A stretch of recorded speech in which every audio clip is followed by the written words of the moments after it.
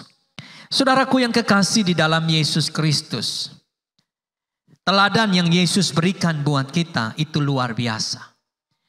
Yaitu Yesus bukan saja menjadi manusia, tetapi dia juga rela mati berkorban bagi kehidupan manusia. Saudaraku yang kekasih di dalam Yesus Kristus, pengorbanan itu memang menyakitkan. Berkorban itu memang sesuatu yang tidak mudah. Mengapa? Karena ada sesuatu yang harus dilepaskan dari hidup kita. Ada sesuatu yang kita harus berikan. Ada sesuatu yang kita harus persembahkan. Itu tidak mudah. Saudara ingat peristiwa tentang Abraham. Ketika Tuhan meminta Ishak dipersembahkan. Saudara, Abraham punya seorang anak saja. Memang dia punya anak dari Hagar. Tetapi itu bukan anak yang dijanjikan Tuhan.